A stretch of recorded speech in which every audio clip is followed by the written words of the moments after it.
అంటే ఇది ఏదో కొత్తగా జరిగే నేనేదో పోస్టర్ చైల్డ్‌ని కాదండి. It is a long battle. It's a battle we been fighting as women. We are always constantly fighting for our right.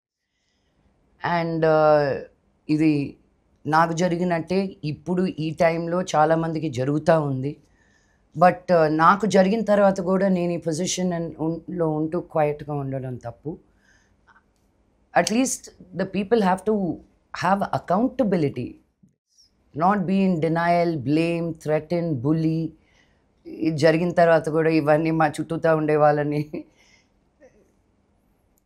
Let's నేను ఊరికే దిగాక I need to get what I want. డిమాండ్లు చాలా ఉన్నాయండి నాకు. Not with him, just with the media it self. ఒక రెస్పాన్సిబుల్గా రండి. మీరు ఏదైనా తప్పు చెప్తే ఒక అకౌంటబిలిటీ ఉండాలి మీకు. ఒక board of directors to say, hey why did you get there personally. నేను ఇప్పుడు మీ ముందు ఎందుకు కూర్చున్నాను? నా పర్సనల్ లైఫ్ గురించి మాట్లాడడానికి కాదు, నా సినిమా గురించి మాట్లాడడానికి. మీరు దాని తర్వాత నా మీద పర్సనల్ అటాక్ చేస్తే it's not fair, no, it's not correct. ఇంత అద్భుతంగా ఉంది సినిమా అని చెప్పి నా సాంగ్ ట్రెండింగ్లో ఉంది. నేను చాలా కష్టపడి 2 సంవత్సరాల నుంచి ఈ సినిమా బయట పెట్టాలని నేను పడ్డ కష్టం మా డైరెక్టర్కి నాకే తెలుసు. ఇదంతా వచ్చి నేను సెలబ్రేట్ చేసుకుంటున్న మూమెంట్లో some man, I don't even know if is a real journalist or if is తను ఒక ఫసాడ్ పెట్టుకొని ముందుకొచ్చాడా, ఆ ఫసాడ్ ఇన్ని ముందు పెట్టుకొని ముందుకెళ్తుందా, I don't know. But it is so demeaning and below the belt. చిచ్చి అనిపిస్తుంది అసలు. నేను లెటర్లోనే రాశానండి. It's very clear. I want an apology. Apology is apology. నువ్వు చెప్పిన దానికి ఒక ఆడపిల్లని ముందు కూర్చొని సినిమా గురించి మాట్లాడుతుంటే నా బట్టల గురించి, నా వయసు గురించి అన్నీ తప్పు. నా వయసు తప్పు, నా కూతురు వయసు తప్పు. నువ్వు దేన్ని విమర్శించి మాట్లాడుతున్నావు?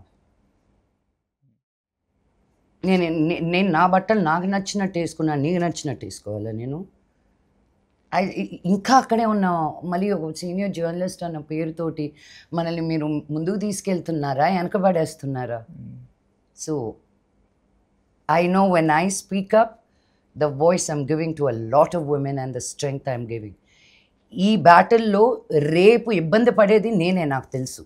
I know what I'm line of ఫైర్లో నేను వచ్చి నిలబడ్డాను. ఇప్పుడు మీరు డైరెక్ట్గా షూట్ చేసేవాళ్ళు కాదు, అది చేస్తుంటే మొహం మీదే అంటారు. Now you will try to make my life as uncomfortable as possible. నేను పెట్టినప్పటి నుంచి ఒక 100 ఫోన్లు వచ్చాయి నాకు. నన్ను బులీ చేయడం కానీ, నన్ను బెదిరించడం కానీ, నీకెందుకమ్మా అనడం కానీ. నేనేం అడిగాను?